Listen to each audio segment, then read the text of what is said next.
আয়েশার সম্মান সকল মহিলার ওপরে। সারিদ খাদ্য যেমন গোস্তের ঝোলে রুটি ভিজালে সারিদ হয়, তেমন সব খাদ্যের উপরে। এবার আয়েশা দেখেন, এবার খাদিজা, জিবরাইল আলাইহিস সালাম বলছেন মুহাম্মদ সাল্লাল্লাহু আলাইহি ওয়াসাল্লাম, ওই যে খাদিজা, ওই যে খাদিজা আসছে। ওর হাতে একটা পাত্র আছে, তাতে আছে তরকারি, তাতে আছে খাদ্য, তাতে আছে তরকারি, তাতে আছে খাদ্য। খাদিজা যখন আপনার কাছে আসবে তখন তিনটা কথা বলবেন। এক, ফাকা আলাইহা সালাম মিন রাব্বিহা, তাকে বলেন খাদিজা আল্লাহ তোমাকে সালাম দিয়েছে, নেন এবার। দুই, খাদিজা জিবরাইল তোমাকে সালাম দিয়েছে, নেন এবার। তিন, খাদিজা তোমার জন্য জান্নাতে একটা হীরা মুক্তা মাণিক্য দিয়ে ঘর বানানো হয়েছে, যেখানে কোনো হইচই নেই, যেখানে কোনো কষ্ট ক্লেশ নেই, হীরা মুক্তা মাণিক্য দিয়ে। পৃথিবীর দামি মহিলা ফেরাউনের স্ত্রী, ফেরাউনের স্ত্রী বলছেন রব্বি বিল্লাকা বাইতান ফিল জান্নাহ, আমার জন্য তোমার কাছে জান্নাতে একটা ঘর বানাও, এ কথা আসিয়া বলেন ফেরাউনের স্ত্রী। আর জিবরাইল এসে বলছেন যে খাদিজাকে বলেন যে আপনার জন্য জান্নাতে একটা ঘর বানানো হয়েছে। এবার সমান করেন তো দেখি, আমি মনে হয় বুঝাতে পারিনি। হাদিস বুখারী মুসলিম, আবার বলবো নাকি? আবার বলি। জিবরাইল আমাদের নবীর কাছে এসেছেন, এসে বলছেন ওই যে ওই যে ওই যে ওই যে খাদিজা আসছে, ওই যে খাদিজা আসছে। খাদিজার হাতে একটা বাটি আছে, ওতে আছে খাদ্য, ওতে আছে তরকারি, আপনার জন্য নিয়ে আসছে। ঠিক আছে, আসুক। আসলে আপনি তাকে তিনটা কথা বলবেন। এক, খাদিজা আল্লাহ তোমাকে সালাম দিয়েছে। দুই, খাদিজা জিবরাইল তোমাকে সালাম দিয়েছে। তিন, খাদিজা তোমার জন্য জান্নাতে একটা ঘর বানানো হয়েছে হীরা মুক্তা মাণিক্য দিয়ে, যেখানে কোনো হইচই নেই।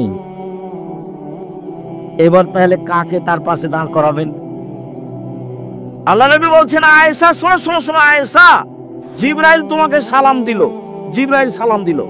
তখন আয়েশা রাদিয়াল্লাহু আনহা বলছেন ওয়া আলাইহিস সালাম ওয়া রাহমাতুল্লাহি ওয়া বারাকাতুহু, জিবরাইল কো সালাম, তার উপরে শান্তি। আরে আপনি তো দেখতে পান, আমি তো দেখতে পাই না, জিবরাইল কোথায়? আরে আপনি তো দেখতে পান, আমি তো দেখতে পাই না, জিবরাইল কোথায়? এক বিছানে তিনজন, এক ল্যাপের নিচে তিনজন। আয়েশা রাদিয়াল্লাহু আনহা, জিবরাইল আলাইহিস সালাম, মুহাম্মদ সাল্লাল্লাহু আলাইহি সাল্লাম, এক ল্যাপের নিচে তিনজন। তো আয়েশাকে আল্লাহ রাসূল বললেন জিবরাইল তোমাকে সালাম দিয়েছে। তো আল্লাহ নবী কি বললেন যে আয়েশা আল্লাহ তোমাকে সালাম দিয়েছে? না, তফাৎ বুঝাতে পারলাম না। আল্লাহ আয়েশাকে সালাম দেননি। আয়েশা কাকে সালাম, আল্লাহ কাকে সালাম দিয়েছেন? খাদিজাকে। তাহলে এবার সমান করেন দেখি। তো আমি চেয়েছি আপনি আমার দিনী বোন, একটু আয়েশা খাদিজার মতো হবেন। তো কোন শরমে আপনি দোকানে দাঁড়িয়ে জিনিস কিনছেন? ছি ছি ছি ছি ছি ছি ছি। আপনার একটু ইতস্তবোধ হয় না? আপনাকে একটু খারাপ লাগে না? অথচ আপনার গায়ে বোরখাও আছে। ছি, নাউযুবিল্লাহি মিন যালিক, লা হাওলা ওয়ালা কুওয়াতা ইল্লা বিল্লাহ, লা ইলাহা ইল্লা আনতা সুবহানাকা ইন্নী কুনতু মিনাজ জালিমিন। আল্লাহ তুমি বাঁচাও। জাবের তালাক প্রাপ্ত মেয়ে বিবাহ করলে কেন?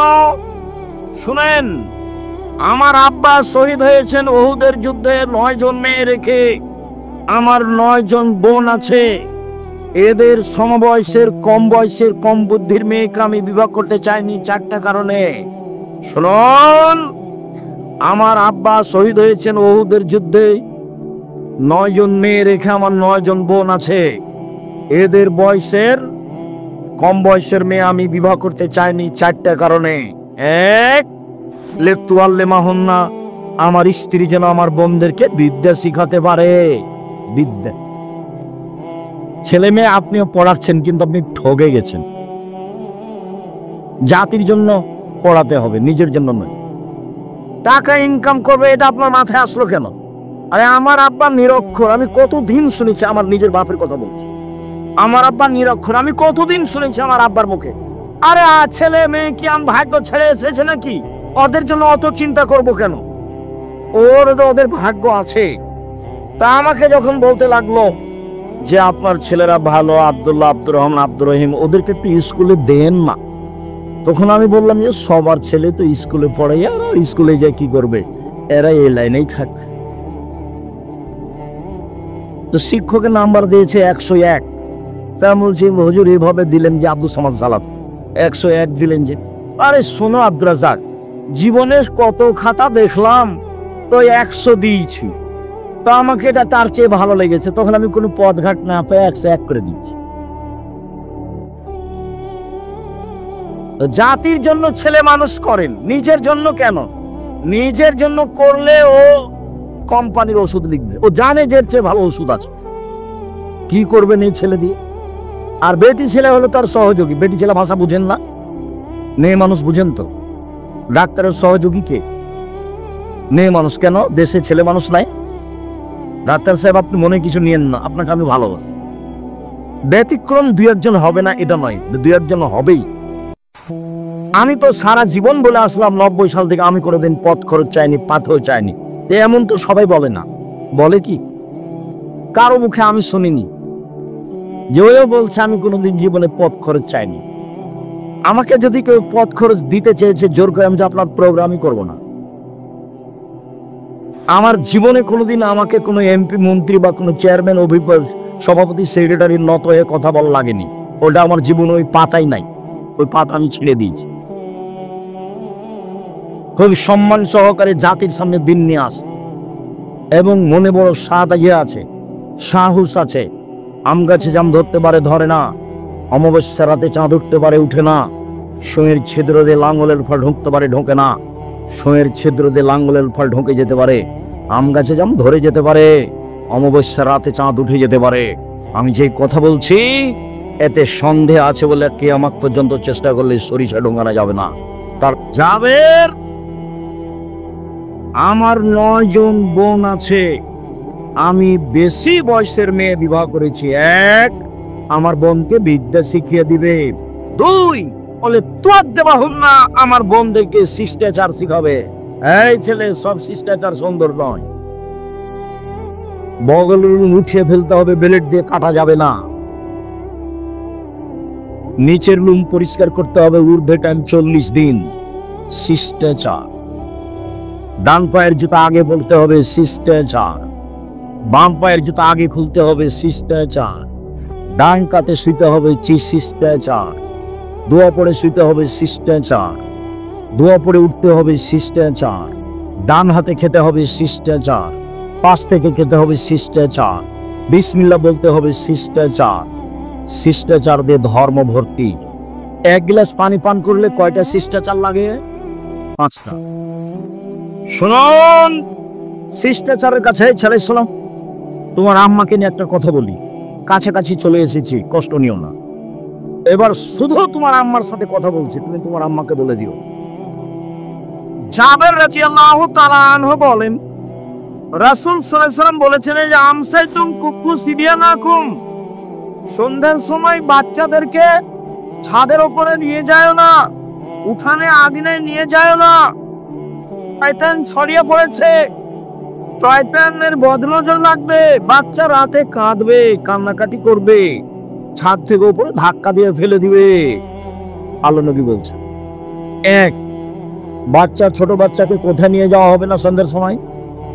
বাহিরে, ছাদে, উঠানে, আগুনে, খুলিতে, চত্বরে নিয়ে যাওয়া যাবে না, নিষেধ। 2, দরজা বন্ধ করো, বিসমিল্লাহ বলো। জানালা বন্ধ করো, বিসমিল্লাহ বলো। তোমার আম্মাকে বলো দেখি, আম্মা কয়দিন বিসমিল্লাহ বলেছেন? দেখি তোমার আম্মা কি বলে। রাসূল সাল্লাল্লাহু আলাইহি ওয়াসাল্লাম বলেন, ও কুকেরা বাকুম আযকুরুল্লাহ, দুধের পাতিল, আটার পাতিল, খাদ্যের পাতিল, চাউলের পাত্র সব ঢেকে রাখো, বিসমিল্লাহ বলো। অখামিরু আনিয়াতাকুম, তরকারির পাতিল, যা কিছু আছে খাদ্যদ্রব্য, যেগুলো খানা রেডি আছে, এইগুলো ঢাকো, বিসমিল্লাহ বলো। দুধের বালতিটা ঢাকার জন্য কিছুই যদি না পাও, তাহলে আল্লাহ রাসূল বলছেন যে বিসমিল্লাহ বলে একটা খড়ি দুধের বালতিটার উপরে রেখে দাও, এখানে আর কোনো ক্ষতি ঢুকতে পারবে না, শয়তান ঢুকতে পারবে না। গরিব মানুষ, বাহির দরজাতে কিছু নাই, খালি পর্দাটা দেওয়া আছে, দরজা নেই। আপনার স্ত্রী ঘুমানোর সময় বিসমিল্লাহ বলে একটা ছোট খড়ি কাগজ রেখে দিবে। আল্লাহ রাসূল বলছেন ভোর পর্যন্ত শয়তান এটা দিয়ে ঢুকতে পারবে না। কেন কেন তিনি বলছেন? শোনো, ঘুমানোর সময় ল্যাম্প, বাতি, বাল্ব সব অফ করো, নইলে বাড়িতে রাতে আগুন লাগতে পারে, নইলে বাড়িতে আগুন লেগে যেতে পারে। কথা আল্লাহর নবী বলছেন, আমি বলিনি, বুখারী মুসলিম। তিনি বলছেন রাতে কতগুলি বালা মুসিবত চলতে থাকে, যেই খাদ্য খোলা থাকে বালা মুসিবত তাতে ঢুকে যায়, সকালে যে খাবে তারই রোগ ব্যাধি হবে। ভুলেও কোনোদিন বাজারের জিলাপি খাবা না যেটা খোলা আছে। এই যে এখন দেখো খোলা আছে, তুমি খাও, আমি তো খাই না। তুমি তো ধর্ম জানো না, তোমার মা জানে না, তোমার বাপ জানে না। তোমার মা মনে করছে বিবাহ হয়েছে, স্বামীর কাছে এসেছি, তাই ছেলে এসেছি, তাই আমি মা। ওই তোমার মা নিষেধ করেনি তো, তুমি জিলাপি খাও কেন? এই যে খোলা মাঠে পড়ে আছে। নিষেধ কে করেছেন? মুহাম্মদ সাল্লাল্লাহু আলাইহি ওয়াসাল্লাম। কে করেছেন? মুহাম্মদ সাল্লাল্লাহু আলাইহি ওয়াসাল্লাম। কেন করেছেন? রাতে বালা মুসিবত চলে, যে খাদ্য খোলা আছে তাতে ঢুকে যাবে, যে খাবে তারই অসুখ হবে। আমি মনে হয় বুঝাতে পারলাম না কথা। শিষ্টাচার কি দিয়ে বুঝাই? আল্লাহ রাসূল বলছেন যে খাদ্যে বিসমিল্লাহ বলতে হবে। তোমার মা তোমার ভাইকে, ছোট ভাইটা ছোট বোনটাকে যতবার দুধে লাগাচ্ছে ততবার তোমার মাকে বিসমিল্লাহ বলতে হবে। যদি বিসমিল্লাহ না বলে, এই দুধ শয়তান খাবে, নিশ্চিত খাবে, অবধারিত খাবে। আল্লাহর নবী বলেছেন খাবে, অতএব খাবেই খাবে। আমার বোনদেরকে শিষ্টাচার শিখিয়ে দিবে। 3 বলে তুরাজ্জালাহুন্না, আমার বোনদের মাথার চুল চিরুনি করে সাজগোজ করে পরিপাটি করে রাখবে। 4 বলে তাকুমু আলাইহিন্না, আমার স্ত্রী আমার বোনদেরকে পাহারা দিবে। মা মানে 1 বিদ্যা শিখিয়ে দিবে, মা মানে 2 শিষ্টাচার শিখিয়ে দিবে, 3 বাচ্চাকে পরিপাটি করে সাজগোজ করে রাখবে, 4 বাচ্চাকে পাহারা দিবে। এর নাম মা, শিষ্টাচার। রাসূল সাল্লাল্লাহু আলাইহি সাল্লাম বলেন, কারো যদি 3টা মেয়ে থাকে, 1 বিদ্যা শিখিয়ে দেয়, 2 শিষ্টাচার শিখিয়ে দেয়, 3 বিবাহ শাদী দিয়ে দেয়, 4 আহসানা ইলাইহিন্না, তার সাথে ভালো আচরণ করে, তাহলে মেয়ে 3টি বিচারের মাঠে বাপকে জান্নাতে নিয়ে যাওয়ার জন্য জাহান্নাম থেকে অন্তরাল হবে। ওইদিকে জাহান্নাম, এদিকে বাপ, আর মধ্যে মেয়েরা একেবারে বেঁকে যাবে। আমার বাপকে জান্নাতে দিতে হবে আগে, তারপরে কোনো কথা, কোনো কথাই নাই। আল্লাহর সামনে তারা বলবে কোনো কথাই নাই, আমার বাপকে আগে জান্নাতে দিতে হবে, তারপরে কোন কথা। কোন বাপ? 1 বিদ্যা শিখালো, 2 শিষ্টাচার শিখালো, 3 বিবাহ শাদী দিয়ে দিল, 4 ভালো আচরণ করলো। আমি মনে হয় বুঝাতে পারি না ভালো করে। মেয়ের সাথে খাস্টা মেষ্টা করা হবে না। একটা মেয়ে হয়েছে, তখন স্বামী স্ত্রী বলা বলি করছে, শাশুড়ি বলছে কি করবে কি করবে, তাহলে একটা ডিপিএস খুলো, একটা গরু কিনো, গাবো। 2টা হয়েছে, তখন দাদিরাও বলছে কি করবি ভাই, একটা কিছু কর। 3টে যখন মেয়ে হয়েছে তখন বলছে ভাই এ বউ চলবে না, বউ তালাক দে। দাদিও বলছে, নানিও বলছে। দেখেন কেমন হয়ে আছে ধর্ম, কারোর কাছে শিষ্টাচার নাই। এই ছেলে তুমি জাতির কি করতে পারো? জাতির তুমি কি করতে পারো? তুমি শুধু মোবাইল চালা শিখাচ্ছ আর জেনা করতে শিখাচ্ছ মোবাইলে। 2 চোখের জেনা হলো চোখ দিয়ে দেখা, 2 কানের জেনা হলো কান দিয়ে শোনা, হাতের জেনা হচ্ছে হাত দিয়ে ধরা, পায়ের জেনা হচ্ছে এই পথে চলা, অন্তরের জেনা হচ্ছে পরিকল্পনা করা, মুখের জেনা হচ্ছে মুখে কথা বলা। তুমি জানো কত মেয়ের সাথে মোবাইলে কত কথা বলো। আল্লাহর নবী বলছেন, আমার বড় ভয় আমার উম্মত গোপন পাপে লিপ্ত হবে, এটা আমার ভয়। আমার বড় ভয় আমার মেয়ে গোপন পাপে লিপ্ত হবে, এটা আমার ভয়। কাছাকাছি চলে আসলাম, শেষে চলে আসলাম। অতীব গুরুত্বপূর্ণ বুখারী মুসলিমের হাদিস। এই হাদিস বলে আজকের মতো কথা শেষ করব। 1 পায়ে দাঁড়িয়ে থাকবেন, নড়বেন না। প্রথম প্রস্তাব, 6-7 রাজশাহীতে যেতে হবে। বিশাল প্রতিষ্ঠান, দিনাজপুরের লোকের প্রতিষ্ঠান। চিরির বন্দরের মহিলা পুরুষের প্রতিষ্ঠান, রানীর বন্দরের মহিলা পুরুষের নিজস্ব প্রতিষ্ঠান। বিষয়ভিত্তিক বক্তব্য হবে, রাষ্ট্রীয় পর্যায়ের আলোচনা হবে, সবার জন্য একই ধরনের বক্তব্য। যাওয়ার জন্য অনুরোধ জানালাম। 2, আলিদেশাম পত্রিকা একটা চলন্ত মাসে নিতে হবে। আর আমি কিনেছি একটা ফ্রি দেওয়ার জন্য। আমি ইতেসামের কাছে কিনে নিয়েছি, জামিয়া সালাফের কাছে। জামিয়া সালাফের কাছে আমি টাকা দিয়ে কিনে নিয়েছি আপনাকে ফ্রি দেওয়ার জন্য। 50টা প্রশ্নের উত্তর আছে। আজকের আলোচনা উপদেশ বইয়ে আছে, আদর্শ নারীতে আছে, আদর্শ পরিবারে আছে। যাওয়ার সময়তে অবশ্যই মূল্যায়ন করবেন। আর এইটা একটা প্রতিষ্ঠান জামিয়া সালাফিয়ার সাথে সম্পৃক্ত। ছেলে মেয়ে অতীতে যা হয়েছে ওটা ভুল করেছেন, এখন ফিরে আসেন। এই ছেলেরা, তোমরাকেও বলছি, বিবাহ শাদী করেছো, বউ নিয়ে একটু ভালোভাবে চলো, খালি ফেস্টা মেস্টা করো না, বউকে গালি দিও না। শোনো, 1, যে মানের খাচ্ছ বউকে সেমানের খাওয়াবা। 3, যে মানের কাপড় পরো সেমানের পরাবা। 3, কটু কথা বলবা না, গালি দিও না। একবার গালি দিলে 10 বছর ভালোবাসবে না। খালি প্রশংসা করো, সুন্দরী হোক আর না হোক। বলো যে তোমার মতো কোনো সুন্দরী নারী দেখি না, সারা রাত পাঁটি বেঁধে দেবে।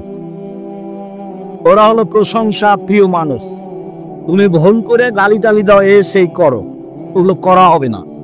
4, মুখের উপরে মারা হবে না। 5, নিজের বাড়ি ছাড়া কোথাও যেতে দিতে হবে না। শ্বশুর বাড়ি পাঠাও যদি নিজে যায়, সকালে যাবা সন্ধ্যায় ফিরে আসবা। বউ নিয়ে যাবা, বউ নিয়ে চলে আসবা, বিবাহের বাড়িতে পাঠাও না। আর যদি তোমার বউ বাজারে যায়, রানীর বন্দর বাজারে যাইতে আমি ধরে নিয়েছি, তুমিও দুনিয়াতে নেই, বিদেশে চলে গেছো, নাহলে মরে গেছো। তোমার ছোট ভাইও নাই, তোমার বড় ভাইও নাই, তোমার বাপও নাই, তোমার শ্বশুরও নাই, তোমার ভাগ্নারাও নাই, কেউ নেই। তোমার বউ একেবারে নিরুপায় হয়ে বাজারে গেছে। জানি না তোমার বউ কেন বাজারে যায়। আমরা তো জীবনে একদিনও যাই না, তবু তো বেঁচে আছি। আমি জীবনে কোনোদিন চায়ের স্টলে বসিনি, জীবনে কোনোদিন বসিনি, তো বেঁচে আছি। তো চায়ের স্টলে বসিনি কোনোদিন, দোকানে হাট বাজারে তো আমরা তেমন যাই না। প্রতিষ্ঠানের আশেপাশে যারা দোকানদার আছে তারা চিনে, এখন আমাকে দেখে চিনে কিনা হয়তো বা দেখলে বলবে যে যাচ্ছে, এমনটা বলতে পারে। আমি কোনোদিন বসিনি। 4টা জিনিস জরুরি, হাদিসটা বলতে যাচ্ছি। 1, 5 ওয়াক্ত সালাত। একটু বিরক্ত হয়েও না। 5 ওয়াক্ত সালাত, হালাল রুজি, কোরআন তেলাওয়াত। 4, আড্ডা পিটা নিষেধ। আড্ডা পিটা 2 ধরনের। দোকানে বসে গল্প করা চিরদিনের জন্য হারাম। 2, মোবাইল দেখা ঘন্টার ঘন্টা, এটাও আড্ডা পিটা, চিরদিনের জন্য হারাম। 1, কি বলতো? 1, 5 ওয়াক্ত সালাত। 2, হালাল রুজি, ব্যবসা, নবীর সাথে থাকা যাবে। 3, কোরআন তেলাওয়াত, প্রয়োজনে সূরা ইখলাস 3 বার পড়বো। আমি আল্লাহ বল, দেখো আমি কোরআন পড়েছি, 1 বার কোরআন পড়েছি। 4, আড্ডা পিটা নিষেধ। আড্ডা পিটা 2 ধরনের।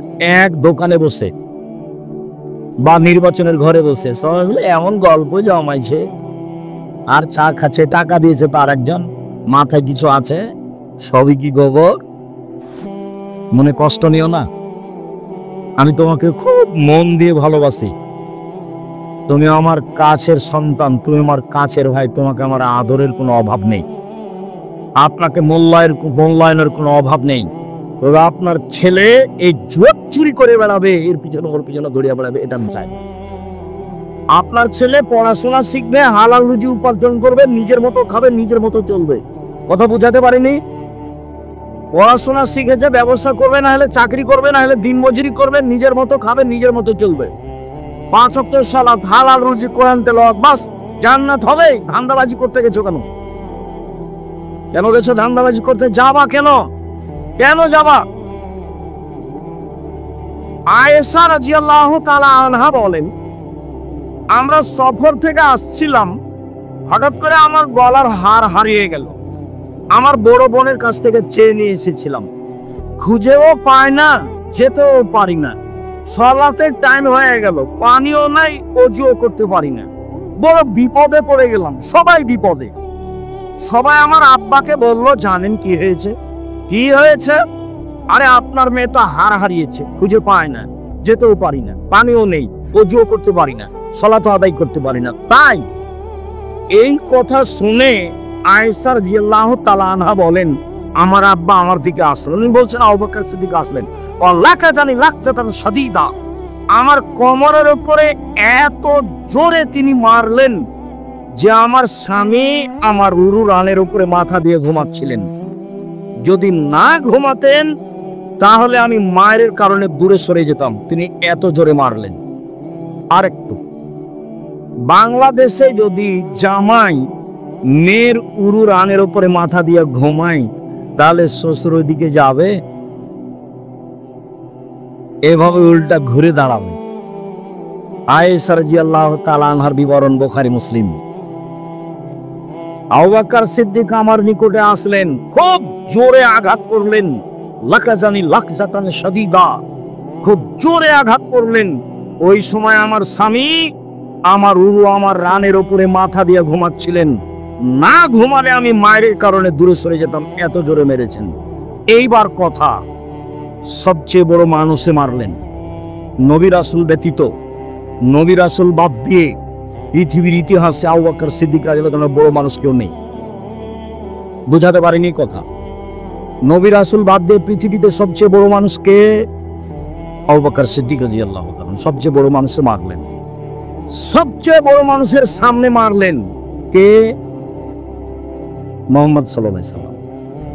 সবচেয়ে বড় মহিলাকে মারলেন, কাকে মারলেন? আয়েশা রাদিয়াল্লাহু আনহাকে মারলেন। বিবাহদারী মেয়েকে মারলেন, মেয়ের বিবাহ দিয়ে দিয়েছেন। জামাইয়ের সামনে মারলেন, হাত দিয়ে মারলেন, দিন দুপুরে মারলেন, প্রায় 1400 মহিলার সামনে মারলেন, 1400 মানুষের সামনে মারলেন, মহিলা নয়, 1400 মানুষের সামনে মারলেন। সবচেয়ে বড় মানুষে মারলেন, সবচেয়ে বড় মানুষের সামনে মারলেন, সবচেয়ে বড় মহিলাকে মারলেন, হাত দিয়ে মারলেন, বিবাহদারী মেয়েকে মারলেন, জামাইয়ের সামনে মারলেন, দিন দুপুরে মারলেন, খোলা মাঠে মারলেন। এত বড় বাপে এত বড় বেটিকে এত মানুষের সামনে মেরে দিলেন, ভুল। কোথায় হারটা হারিয়ে গেছে বুঝতে পারেননি, এ হলো ভুল। আর আপনার মেয়ে দোকানে দাঁড়িয়ে আছে বোরকা পরে, খারাপ লাগলো না? আপনি একটা ধমকও দিতে পারেন না? মেয়েটা ক্লাস 10-এ পড়ে, নখ বড় আছে, চুল ছোট আছে, আপনার প্যান্টটা আঁটো সাঁটো আছে, পায়জামাটা কত কি আছে, আপনার ভুরু তোলা আছে, ভুরু চিকন করা আছে, নাক পরিষ্কার করা আছে, কত কি যে আছে, দাঁত চিলা আছে, সবই নাজায়েজ হারাম। আপনি ধমকও দিতে পারেন না? আপনার মতো বাপের বেঁচে থাকা ঠিক নয়, মরে যাওয়া ভালো। মেয়ে লালন পালন করবে জামিয়া সালাফে ইনশাআল্লাহ। 5000-এর বেশি ছেলে মেয়ে আছে, 500-র অধিক এতিম অসহায় আছে। আপনার মেয়েকে পড়াবো ইনশাআল্লাহ। আপনার মতো বাপের আমি বেঁচে থাকা চাইনি। বাপ যেভাবে পরিবার কন্ট্রোল করা যাবে তার নাম বাপ। কথা দিয়ে পিটিয়ে পরিবার কন্ট্রোল করবো, এ দেখেন বাপ মেয়েকে মারে দিলেন। বিবাহদারী মেয়েকে, বাপের কাছে মেয়ে কোনোদিন বড় হয় না, বুঝাতে পারিনি? বাপের কাছে মেয়ে কোনোদিন বড় হয় না। জামাইয়ের সামনে মারলেন, জামাই কোনো কিছু বলতে পাবেন না, সম্মান